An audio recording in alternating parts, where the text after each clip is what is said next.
Salut les amis, bienvenue sur votre chaîne Chris Yapi TV, la seule chaîne panafricaine actuelle, qui a décidé de mettre sous les projecteurs du monde entier, ce que sont réellement le Burkina Faso, le Niger et le Mali au plus haut niveau panafricain possible. Bienvenue encore une fois à toutes et à tous sur cette nouvelle chaîne. L'arrivée de ce débat aujourd'hui ne cesse de faire écho du côté de l'Afrique de l'Ouest, et plus précisément sur la scène internationale. Avant de créer sa nouvelle monnaie, la MNB, qui doit répondre à quelles questions? Conjointement daté du 28 janvier 2024, les trois pays de l'Alliance des États du Sahel, à savoir le Burkina Faso, le Mali et le Niger, ont décidé de se retirer de la Communauté économique des États de l'Afrique de l'Ouest, CEDEAO, avec effet immédiat. Certains analystes pensent que ce retrait de ces trois pays de la dite instance représente le décapsulage du premier étage d'une fusée à 2 étages.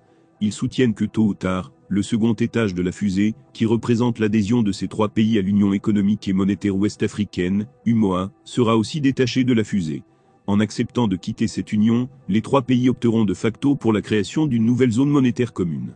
Concluent les analystes, répondre aux vraies questions sur la création d'une nouvelle monnaie par les pays dissidents de la CEDEAO doit pousser à répondre aux questions suivantes. Cette zone peut-elle être considérée comme monétairement optimale? Quel régime de politique monétaire doit-elle adopter? Quelle politique de change doit-elle adopter? Qu'est-ce qui déterminera le niveau de taux de change de la zone? La théorie économique de référence en soutien à la création d'une zone monétaire optimale est celle développée en 1961 par l'économiste canadien Robert Mundell. Selon ce dernier, une zone monétaire est optimale si elle apporte aux pays participants plus de gains que de pertes. Ces gains, qui sont d'ordre microéconomique, la suppression des coûts de transaction induits par le change de monnaie pour les activités sur les biens, les services et les capitaux, et d'ordre macroéconomique, la mise en place entre pays d'une politique monétaire commune, pendant que les pertes sont consécutives à l'existence du trilemme de Mundell, stipulant qu'une fois que la zone monétaire est actée, il est quasiment impossible de concilier de manière simultanée la stabilité du taux de change, la libre circulation des capitaux et l'autonomie de la politique monétaire. Les régimes de politique monétaire sont passés de 1950 à nos jours, mars 2024, par 4 principales évolutions, du régime discrétionnaire keynésien, 1950 à 1975, au régime de la confiance des nouveaux keynésiens à partir des années 1990, en passant successivement par le régime de la règle des monétaristes, 1975 à 1982, et le régime de la crédibilité des nouveaux classiques, 1982 à 1990. Dans le domaine des politiques de change, les faits permettent de dégager 3 principales politiques de change. Les politiques d'ancrage ferme du taux de change sur une devise, les régimes d'ancrage souple. Ces types de régimes permettent de faire flotter le taux de change de la monnaie nationale en fonction de certaines limites, que la banque centrale peut choisir comme une cible fixe, une cible évolutive, ou une bande de fluctuation, avec valeur plafond et plancher. Enfin, le flottement du taux de change clôt la liste des régimes de change. Avec un tel régime, la Banque centrale est censée ne jamais intervenir sur le marché de change pour stabiliser le taux de change. La dernière question de la liste des vraies questions est relative aux déterminants du taux de change.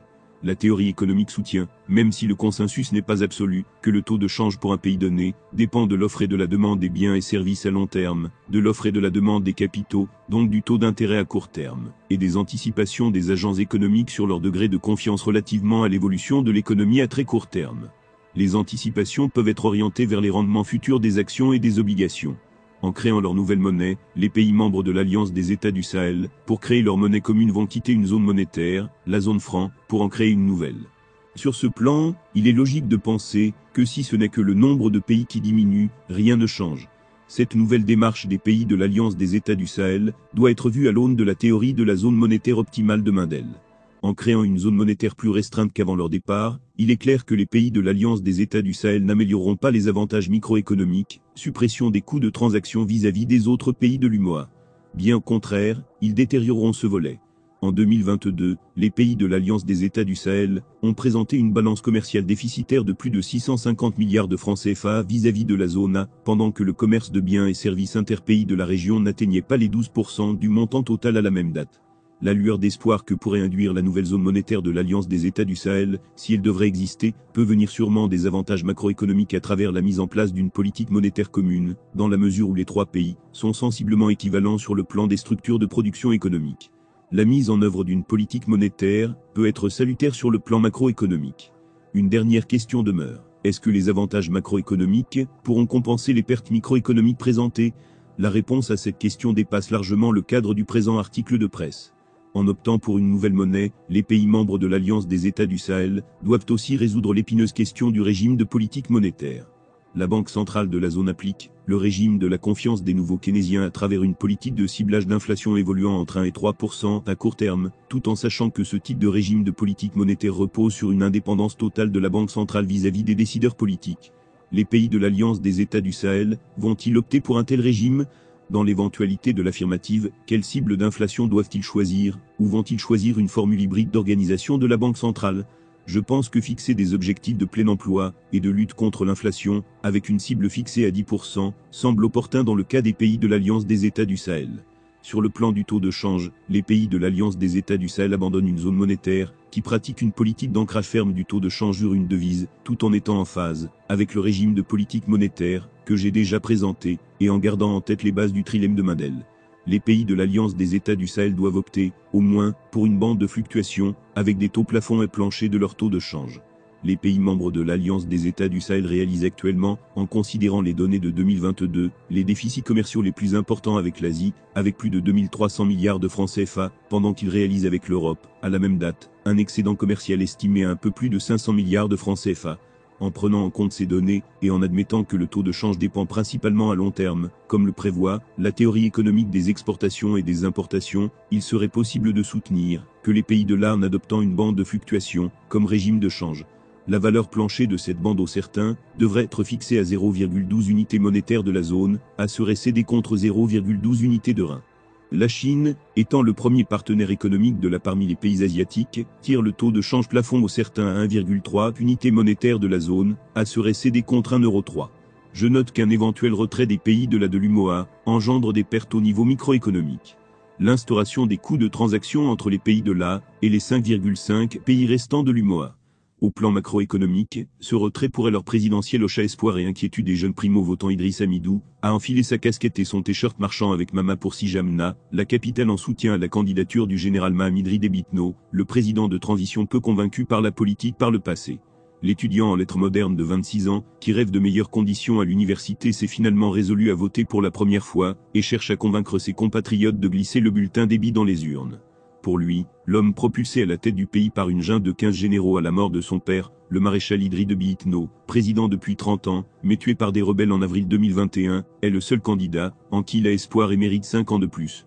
Pas gêné au contraire par le pouvoir hérité de père en fils, que l'opposition dénonce comme la perpétuation d'une dynastie, Idriss estime lui qu'ils sont ceux qui savent comment conduire le pays. Déby est le candidat du vivre ensemble, pour faire avancer le pays, à qui Mama Ibrahim à l'entrée d'un des multiples bureaux de soutien au général de 40 ans Anjamna à 18 ans, l'âge d'accéder au vote. Il est fier d'avoir aidé à tapisser la ville des affiches de campagne de Midi, acronyme du chef de la junte omniprésent, dans le centre de la capitale changer le pays dans les artères ensablées de l'université de N'Djamena.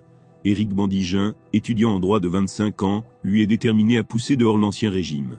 Midi a déjà échoué, nous n'avons pas de route, nous n'avons pas d'électricité, nous n'avons pas de bonnes écoles, nous ne mangeons pas à notre faim, c'est lamentable sans porte-point. Il votera pour la première fois lundi, et s'élance et tambour battant dans le mouvement des transformateurs. Le parti du candidat succès sera également âgé de 40 ans, qui a accompagné de ville en ville pour des meetings drainant des foules considérables pour cet étudiant, l'ex-farouchement imposant au Déby fils finalement devenu premier ministre de l'Agen 5 mois avant la présidentielle n'est pas le traître, ou le faire-valoir du général président, comme le clame l'opposition, mais le seul opposant digne de ce nom parmi les 10 candidats, celui qui doit changer le pays. On a donné notre confiance aux opposants dans le passé, à la dernière minute ils nous ont trahis, cette fois j'ai espoir en succès. Masra s'enthousiasme. J'aime Makoba 20 ans, qui étudie pour être professeur de français.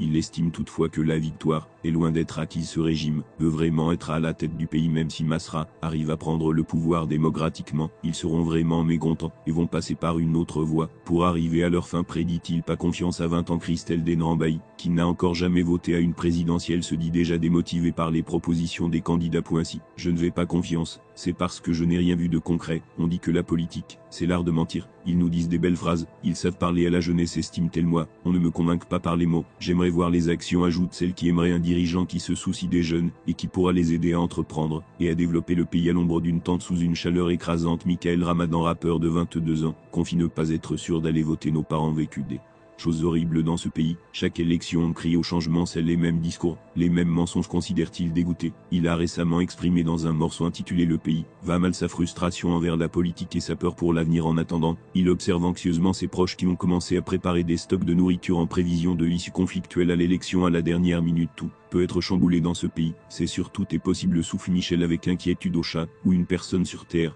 À entre 10 et 24 ans selon l'ONU, des jeunes s'apprêtent pour la première fois à élire lundi un président partagé entre espoir, inquiétude et désillusion.